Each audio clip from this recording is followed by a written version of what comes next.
Melanjutkan dari part sebelumnya di mana saat ini, dengan aksi yang dilakukan oleh Shen Qian, membuat Bu Li berkata dalam hatinya, nyali pria ini benar-benar semakin membesar. Terakhir kali, kita semakin dekat di rumah dan kantor. Sekarang dia berani untuk mencium saya secara langsung. Ini benar-benar tidak kusangkai. Kini juga, sambil berlari, sosok dari Gululi mengatakan jika Shen Yuan merupakan murid yang nakal. Shen Yuan pun hanya bisa tersenyum dengan semua hal ini. Setelah itu, Shen Yuan mendapatkan panggilan telepon dari Sena. Sena menanyakan, apakah saat ini Shen Yuan bisa melakukan sesuatu? Apakah Shen Yuan dapat membuka kedai kopi? Karena saat ini, Nyonya Yu Chang membutuhkan bantuannya karena ingin mengambil beberapa barang yang tertinggal di tempat itu. Saat ini, Sena dan Xiao Qiu tidak dapat melakukannya karena mereka punya urusan yang mendadak.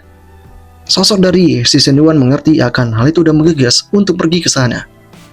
Ketika ini terjadi, si Nyonya Yu Chang mengatakan kepada Shen Yuan, "Terima kasih karena telah mencoba membantuku. Aku punya beberapa mainan anak-anakku yang tersisa di kedai kopi itu dan aku lupa membawanya terakhir kali." Shen Yuan mengatakan, "Ya, tidak masalah. Ini hanyalah bantuan kecil saja."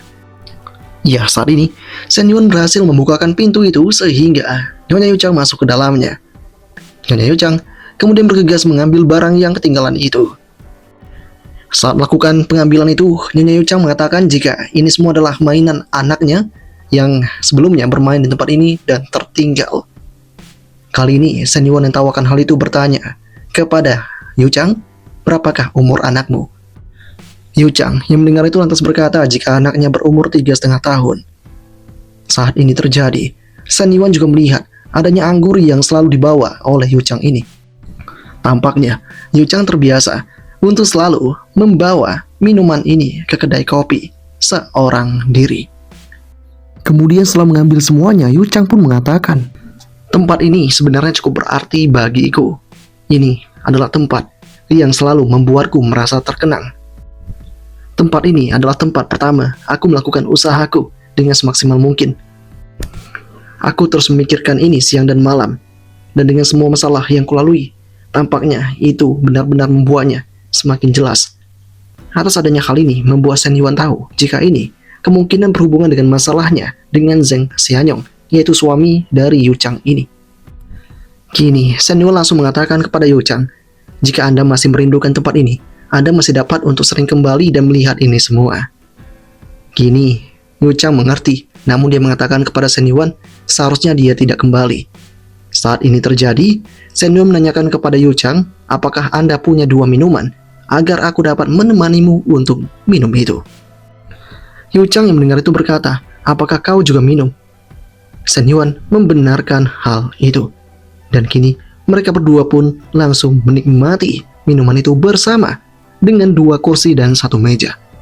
Kali ini, Shen Yuan mengatakan kepada Yu Chang, "Aku tahu sebenarnya apa yang menjadi isi hatimu. Aku kira itu ada hubungannya dengan keluarga." Kini Yu Chang membenarkan hal itu. "Bagaimana kau tahu akan ini semua?" Shen Yuan kemudian mengatakan, "Faktanya, aku telah mengenal masalah tentang Zheng Xianyong itu. Dari apa yang ku ketahui, dia merupakan manajer umum toko. Saya telah mendengar sedikit tentang apa yang dia lakukan kepada Sena. Sena merupakan karyawannya sebelumnya, dan Sena meninggalkan pekerjaan karena suamimu. Saat ini, Yu Chang merasa bersalah dengan ini semua. Sulit untuk mengatakan ini semua, dan dia menanyakan apa yang sebenarnya terjadi." Shen Yuan kemudian mengatakan, "Sebenarnya itu masalah yang cukup rumit. Zheng Xianyong sering mengganggunya, dan karena tidak tahan, Sena harus meninggalkan tempat kerjanya itu." Mendengar hal itu, Yu Chang mengatakan, "Ini sangat buruk. Saya merasa sangat bersalah atas ini semua. Saya sebenarnya juga telah mendapatkan banyak bukti keberadaannya dan kasus yang dilakukan oleh Zheng Xianyong. Saya bingung tentang apa yang harus saya ambil ke depannya. Zheng Xianyong seharusnya telah aku tinggalkan. Namun, kami telah menikah selama 5 tahun, dan aku benar-benar tidak tahu tentang seperti apa pria itu sebenarnya. Aku baru mengetahuinya sekarang-sekarang ini. Tapi, ini sulit untuk kutinggali, mengingat dia merupakan ayah dari anakku. Aku sepertinya masih membutuhkan dia sebagai sosok figur ayah dari anak-anakku.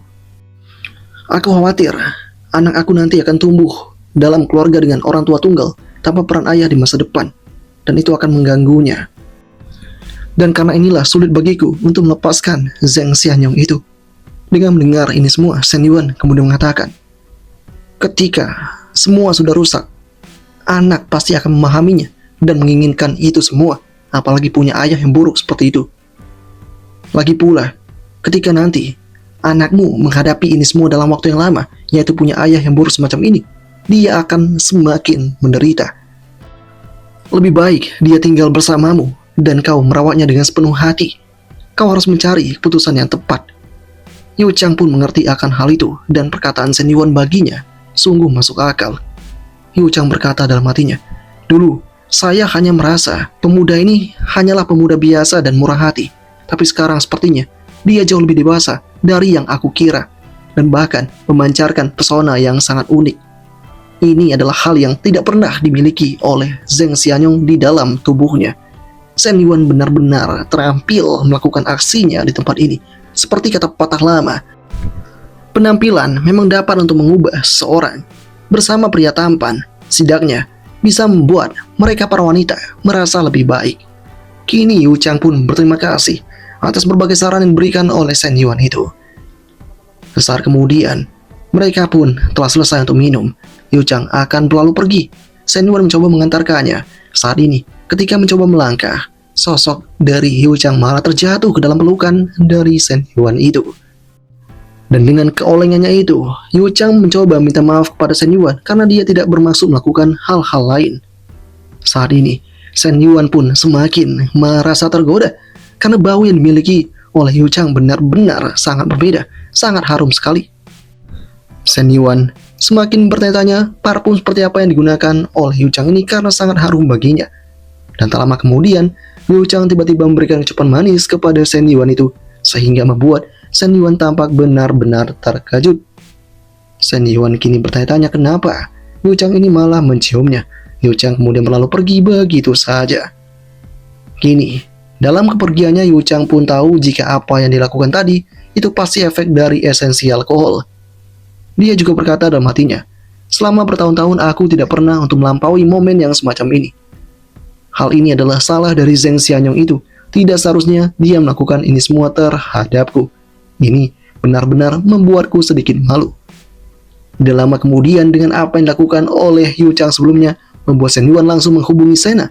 Dia pun ingin tinggal di tempat Sena malam ini, karena dia kesulitan untuk tidur. Kini, Sena diharuskan untuk membuka kamarnya dari luar, dan Shen Yuan akan masuk ke dalam untuk memeluknya saja, tidak melakukan hal-hal lainnya. Singkatnya, tibalah Shen Yuan di tempatnya Sena, dan Sena langsung menghampiri Shen Yuan. Sena tahu Shen Yuan telah minum anggur yang begitu banyak. Kini, Sena langsung mengajak Shen Yuan untuk masuk ke dalam. Sena kini langsung membopong Shen Yuan sambil mengatakan kepada Shen Yuan untuk langsung mandi, dan dia akan membuatkan secangkir teh untuk Shen Yuan. Shen Yuan pun mengerti akan hal itu, namun sebelum itu Shen Yuan ingin memeluk Sena sebentar saja. Kini, Sena benar-benar merasa canggung di tempat itu. Shen Yuan hanya melakukan aksinya untuk berpeluk saja, tidak akan melakukan apapun lainnya. Ya, Shen Yuan pun benar-benar hanya melakukan hal itu. Singkatnya beberapa saat kemudian, mereka berdua pun kini akan segera tertidur. Karena hanya punya satu ranjang, mereka akan tidur berdampingan di tempat ini. Mereka dapat berbagi tempat tidur ini nantinya. Dan ketika ini sedang terjadi, Shen Yuan mulai berkata dalam hatinya, ini benar-benar membuatku sedikit canggung. Sena benar-benar sudah menerimaku dengan sepenuh hati. Dan dia juga tanpa berpikir panjang untuk mencoba mendapatkan tempat penginapan bagiku. Melihatnya tertidur seperti ini membuatku merasa sangat senang. Tak selama kemudian tiba-tiba Shen Yuan merasa sangat kedinginan, dan Shen Yuan menyuruh Sena untuk menyesuaikan pendingin udara ini karena terlalu dingin. Sena berhasil melakukan hal itu. Namun Shen Yuan merasa masalah itu belum cukup untuk diselesaikan, karena untuk mengatasi kedinginan, hal-hal seperti itu harus melakukan sesuatu. Ya, Shen Yuan mengatakan jika mereka akan melakukan penghangatan di malam ini. Mau tidak mau Sena pun harus melakukannya. Sena dan Shen Yuan menikmati malam mereka dengan penuh kehangatan. Beberapa saat kemudian di keesokan harinya, Shen Yuan mendapati sebuah pesan yang membuatnya sedikit terharu. Shen Yuan akan mencoba untuk membelikan mobil di waktu yang tepat nanti untuk si Sena. Hal ini bertujuan agar Sena selalu bisa mendapatkan kenyamanan. Setelah itu tanpa diduga, Shen Yuan mendapatkan panggilan video call dari si Menglu. Menglu saat ini tengah berolahraga di tempat gymnya. Menglu mengatakan kepada Shen Yuan, "Kapan kau datang untuk menjadi bugar? Aku selalu menunggumu." Melihat pemandangan ini membuat Shen Yuan langsung memejamkan matanya. Dia tidak pernah menyangka hal ini terjadi. Padahal ini masih pagi, tapi dia malah menyaksikan hal-hal yang membuatnya tertarik seperti ini. Ini benar-benar seperti madu. Tidak tanggung-tanggung pada saat ini, Menglu semakin mendekatkan asetnya di tempat itu sehingga membuat Shen Yuan semakin mencoba menutup matanya. Menglu mengatakan kepada Shen Yuan, "Kenapa denganmu ini? Aku tidak akan memakanmu." Shen Yuan benar-benar tahu gadis ini sangat gila sekali. Shen Yuan tahu Menglu ini gadis yang berbahaya yang selalu mencoba untuk memancingnya. Bahkan saat ini berani melakukan ini di hadapan umum di tempat gym.